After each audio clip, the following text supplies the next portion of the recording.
the Warren Commission people had ever come here and simply driven around the block and taken a look at those propinquity factors, they've had to recognize Oswald's involvement with the U.S. intelligence operations and the fact that Oswald was literally in the custody of militantly right-wing individuals. That's Jim Garrison, Big Jim to his admirers, the Jolly Green Giant to others. He's 6'6". And this is Bourbon Street in New Orleans, where Garrison is district attorney. A few years ago, he cleaned out the bar girls who were milking the tourists. This year, he's sworn to clean out the right-wing plotters who he believes killed President Kennedy. It's a fantastic story, but it was a fantastic crime. And this is a city of fantasies. New Orleans, the land of dreams.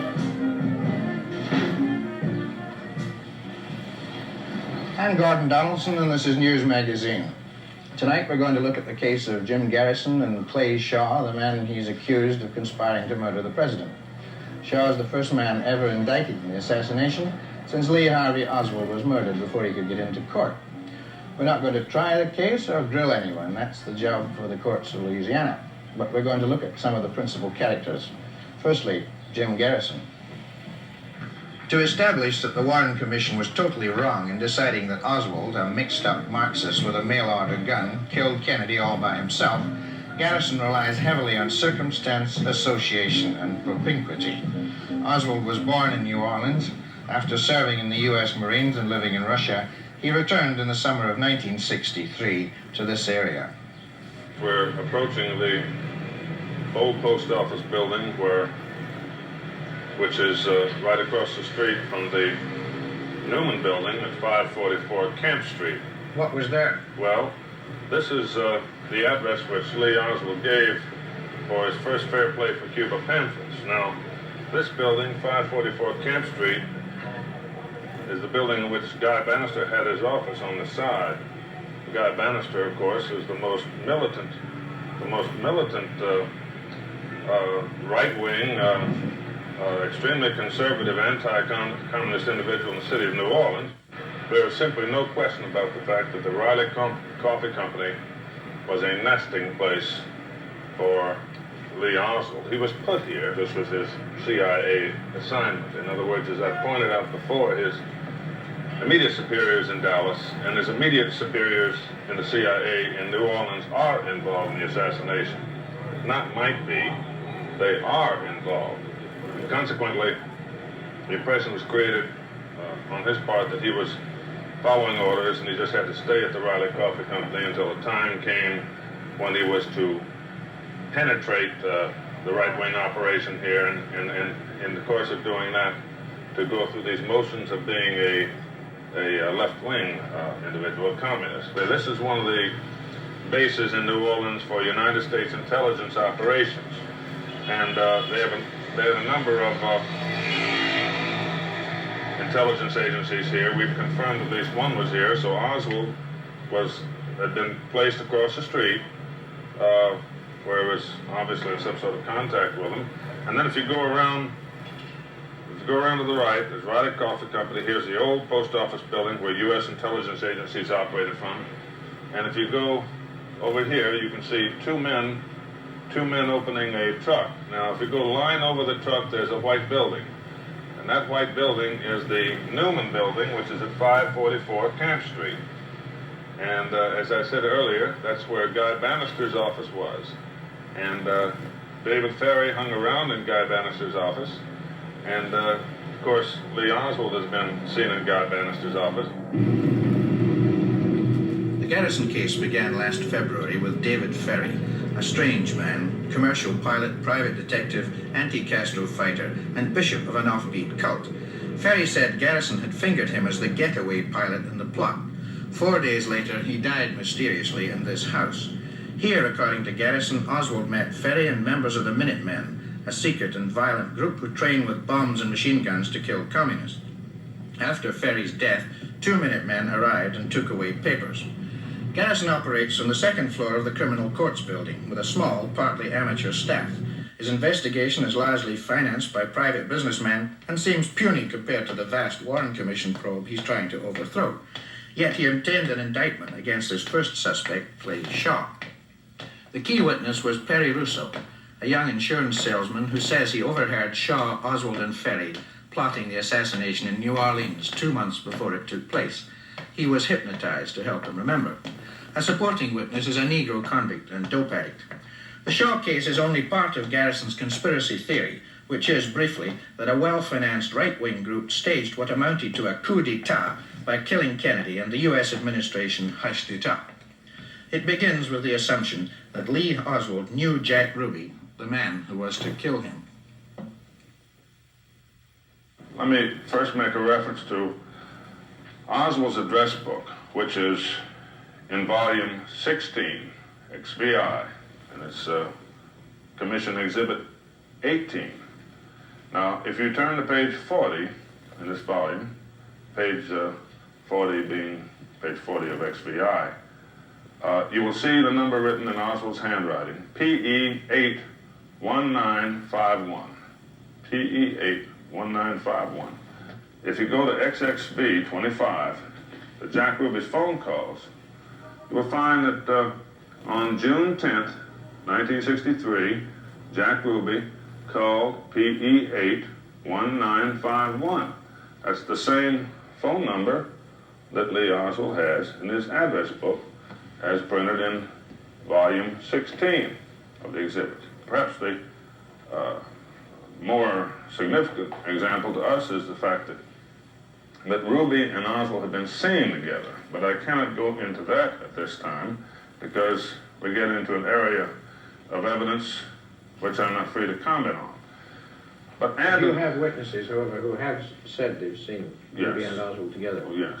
In Dallas or here? In more than one city, if you don't mind not putting it that way. Now, another connection to come from another direction is the fact that Jack Ruby had a business acquaintance named Bertha Cheek, and there were several real estate transactions in which Jack Ruby and Bertha Cheek worked together, and they know each other in a business way, and that's been established without any question, because you can even find that in the Warren report. Now, Bertha Cheek has a sister named Earlene Roberts. Earlene Roberts was the landlady where Lee Oswald was living when he was killed at 1026 North Beckley. So you have there the case of Bertha Cheek being a business associate of Jack Ruby. Bertha's sister is Earlene Roberts. Lee Oswald is staying at Earlene Roberts' house when he's arrested. So again, there's another correlation. Isn't this just a coincidence, however, rather than something more solid, like somebody will swear they've been seen together? Any one of these, actually, this is what you call circumstantial evidence, and your question is certainly a good question to ask, but the answer is that circumstantial evidence is actually, to man who's practiced law, circumstantial evidence is actually more binding and harder to get away from than witness evidence, because sometimes the eyes can be mistaken. You say, is this coincidence? Any one of these factors of correlation could be coincidence, but the steady accumulation of them is not. To sum it up, it is impossible that they did not know each other. How wide is a conspiracy? It is finite in the sense that it has limits. It is not such a huge thing that it is unsolvable. On the other hand, it is considerably wider, I think, than the average person might have assumed. The best way to describe the conspiracy, and I guess I'll have to be blunt about it and come to this, the major factor in the conspiracy which made it work was the use of Minutemen. How many Minutemen, Mr. Garrison, are involved as far as you know? Well, I can't possibly speculate on that without hurting opposition, except to say that there were Minutemen in the Dallas area and some in Louisiana that coordinated on this operation as individuals. And it was extremely well financed. There were individuals in the Dallas Police Department, like a grapevine coming down the side of the building, which had relationships with each other and also relationships with the individuals who killed the president who killed Tippit and who killed Oswald. And this structure is what allowed it to occur so effectively because it was a pre-existing secret structure of individuals who had trained with arms, who were militantly opposed to what President Kennedy was doing. This was the ambush that the president was in. He was shot from at least 3 different directions, which is perfectly obvious from the medical testimony, although the final conclusive evidence has been concealed, naturally, the autopsy photographs. But he was shot from at least 3 different directions in the ambush, and there was no way for him to have survived. Well, you maintain that Oswald did not fire a shot that day. Why, if Oswald was part of the plot, didn't he fire 2? Well, first of all, Oswald was not part of the plot. Secondly, he did not fire a shot at anyone, not only on that day. He never fired a shot in the preceding year or in the preceding 2 years or since he got out of the Marines, as far as anyone knows. A number of the individuals who accomplished the shooting were previously connected with the Central Intelligence Agency, many of them connected in their training in Florida. And those are some of the individuals whose names we have, and I judge by now they know we have their names. The thing which seemed to have bothered the United States and caused a major world power to participate in such a lowly fraud, such an indescribably low fraud, was the fear that the reputation of the United States or the Central Intelligence Agency would somehow be damaged when it came out that former CIA employees were involved in the assassination and that individuals with control over Oswald, CIA employees, were involved, and that Oswald was working for the CIA. So the United States government participated in one of the greatest lies in history in order to save its face. One of the files that you cannot look at, grounds of national security, is entitled Oswald's Availability to Information About the U-2. Oswald's availability to information about the U-2. Now, this is supposed to be just a young man who was just another Marine, although we found out now that he was taught Russian by the United States government. And he's supposed to be a man who was a communist defector, and you just couldn't rely on him, and he's just so unreliable. And all of a sudden, we find that he has had access to information about the U-2. I never had any access to information about the U-2. I'd never seen a U-2.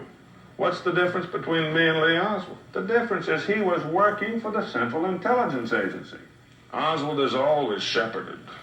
He's even shepherded when he goes down to Texas by an individual who just left Montreal, Canada. But again, in New Orleans... Who was this individual? Well, this individual is a man who used the name at the time of John Howard Bowen, but his real name is Albert Osborne. But anyway, in New Orleans, the custodial group includes Mr. Ferry, and he's one of the people who was helping to let Oswald be de-Dallasized, and secondly, acquire the identification as a communist, in quotes. The number of people who have died since the assassination. It's quite clear that there is a systematic program of murder of individuals who are likely to tell the truth to an investigative government agency, which at the moment is only us. There's no question about the murders having occurred, and I expect that there will be more, probably. Where do you think this investigation is finally going to lead? It is going to show the world that President Kennedy was killed as a result of a conspiracy, a very carefully organized a plan in which individuals whose relationship with each other was largely secret worked together in a coordinated way. Individuals who had a fusion of motives to fight the holy war against communism and to assassinate a president who, in their judgment, in their, I think, twisted judgment, concluded that President Kennedy was selling out to the communists. This is the sort of view they had. The big loser in the case so far is Dean Andrews, a hippie-talking lawyer and assistant district attorney known as the Fat Man. He told the Warren Commission that the day Kennedy died, a man called Clay Bertrand asked him to represent Oswald. Garrison maintains Clay Bertrand is Clay Shaw. Andrews says he isn't, but because of conflict in his testimony, he got 18 months for perjury. I'm not in a position to comment. I'm under closure because of a court order directing those persons involved, the principals, that is, prohibiting comment on the case. To my right, or to the audience's left, is my chief counsel, John Dowling, and to his right is his associate counsel, Walter Kelly, and I would suggest that I turn the question over to my capable counselors. That I sometimes wonder if the entire so-called assassination probe isn't a psychedelic reaction of a district attorney with an overstimulated imagination. The romantic section of New Orleans is the French Quarter. 16 old houses like this have been restored by Clay Shaw, 54-year-old bachelor, businessman and playwright, who also gave the city its huge new trademark center. On March 1st, Shaw, who's 6'5", only an inch shorter than Garrison, was taken out of this door in handcuffs by the DA's men. They also brought out a collection of whips, chains, and exotic costumes. But this did not shock local society so much as the arrest of a much-respected man who could get 18 years in jail. Mr. Shaw, before the district attorney's men came here and arrested you, had you any idea that anything like this was planned, that Mr. Garrison was after you, or anything like that? None whatsoever. No idea. What are your general feelings about the case now? Well, you understand I'm constrained by court order not to discuss the case as such. I can say to you that as I have said before, I am completely innocent. I have no knowledge of any conspiracy whatsoever to kill President Kennedy or anyone else. What are your personal feelings about President Kennedy? What were they when he was alive? I admired him very much. I felt that he had brought a new vigor, a new approach to the presidency, which struck me as being one that would produce very fine and fruitful results in the years ahead. I think his death was a tragedy in the sense that what would have come from his efforts was cut off.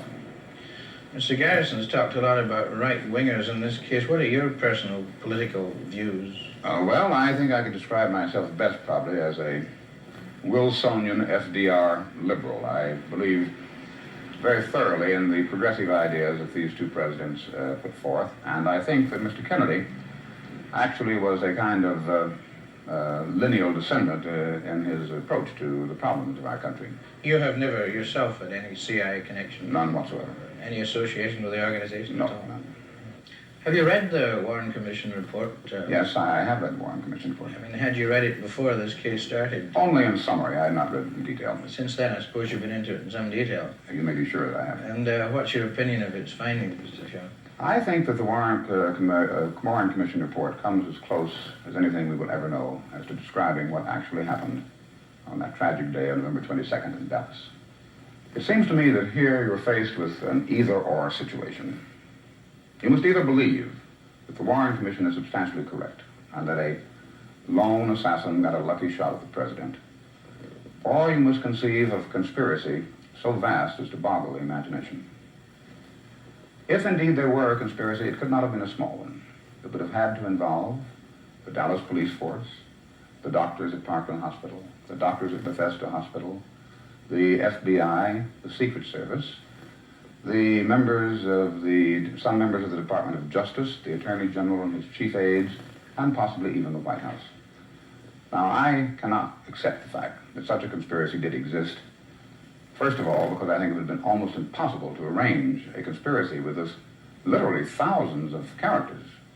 And had it been done, in the 4 years intervening, there certainly would have been someone who would have come forward to tell the truth, a deathbed confession, what you will, over a period of 4 years.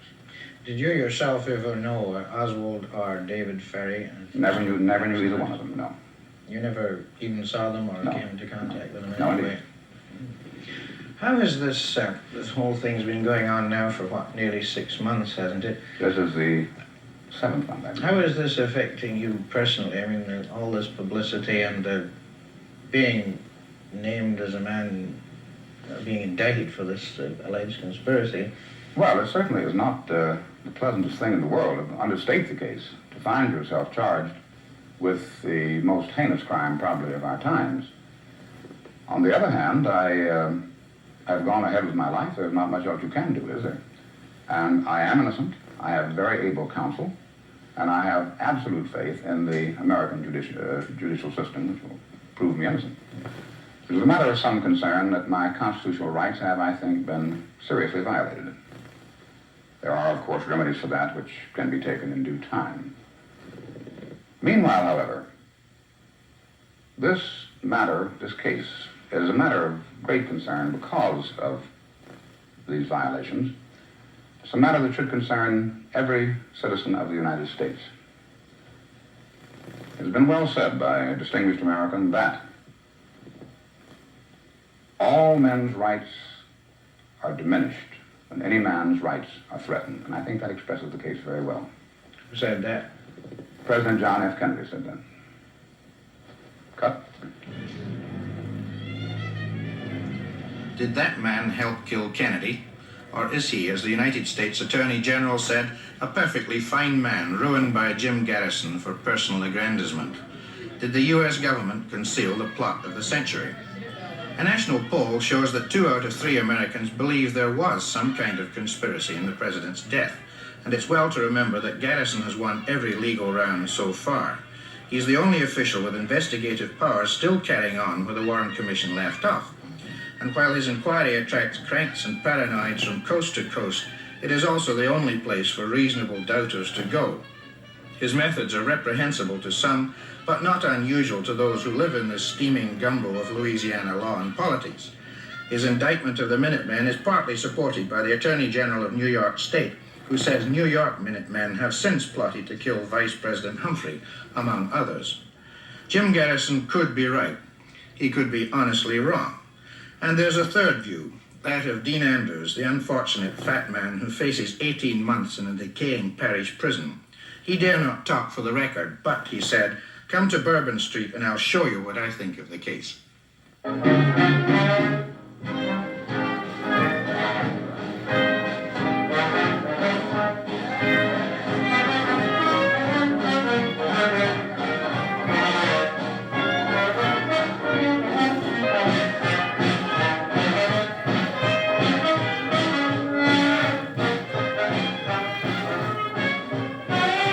The greatest lies are told in the name of truth. The greatest crimes are committed in the name of justice. The quotation is Jim Garrison's. It could be used for him or against him in this strange case. Good night.